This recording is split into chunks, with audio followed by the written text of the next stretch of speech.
My girlfriend reminded me of the origins of a trauma. The origins happened at school. To start, I want to remind you that I love and care for my girlfriend, so things don't get confused. The situation started when she told me I'm her handsome Chinese man. A great-grandfather was Asian. Maybe that's why my eyes are like that. The gesture was nice. She's jealous. And before going to sleep, she asked me for a picture. Then I told her I'm not very confident in my image, that I don't feel pretty. She told me that I probably do and send her a picture of that moment because I am with someone else ... That hurt me so much. I can't hide it. I took a picture at that moment, afraid to see myself. I sent it to her. She was happy and told me that she always thought my eyes were beautiful, that I'm unique, even down to my last name, that I'm exclusive, and that she loves me. That situation made me remember things I'll tell you about when I was 10 years old, or perhaps just turned 11, at the Catholic school I attended. Not of my own free will, because I didn't feel comfortable.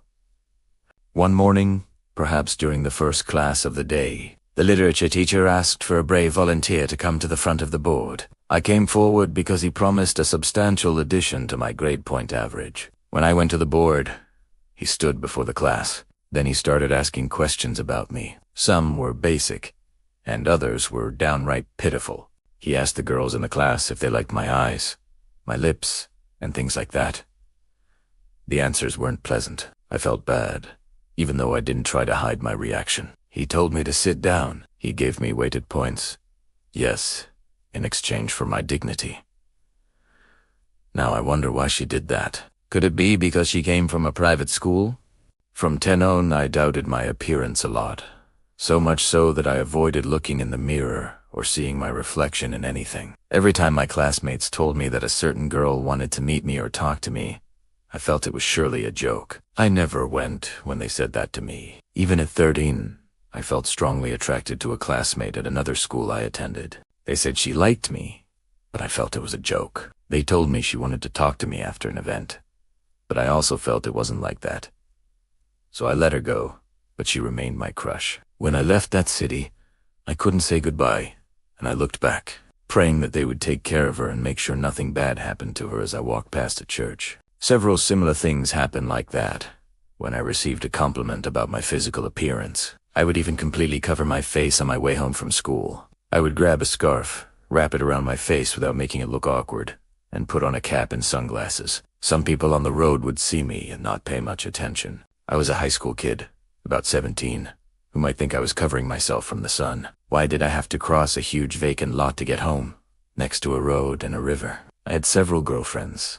Women I dated, yes, but I always avoided talking about my appearance or physical features. The compliments, or things like that I received, were from people who were nothing more than acquaintances. They were never more than that, because perhaps I didn't know how to respond to a compliment or say it back. At work, I often preferred to listen to people rather than look them in the eye, because I told myself that what their words said was worth more than how they looked. So, that's how it was. At the university I no longer covered myself, just avoided mirrors and windows. I forgot how I saw myself for a long time. Maybe I never knew how I saw myself for many years. The pandemic arrived, and I adopted the mask as something that perhaps should always have been there, until the ophthalmologist told me I shouldn't wear it, that the warm breath dries my tears and is ruining my eyes. I only wear it when I feel like I could see myself reflected in something.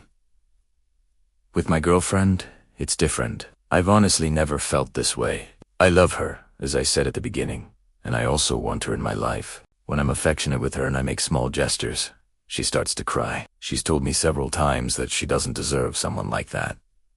That hurts me too. All I can say is that I don't want heaven, who's true love. If only my way of loving seems so pure, although I'm still afraid to see myself reflected in her eyes. Something of me is reflected in her lips. She bears my soul until I lose all pride in tears. The pride of not recognizing myself in the world. Today I'll have to go get some quotes in the afternoon and drop something off at an opticianess, where there are mirrors. So I'll wear sunglasses and a mask. I feel sick. That's all it was. Thanks for this space.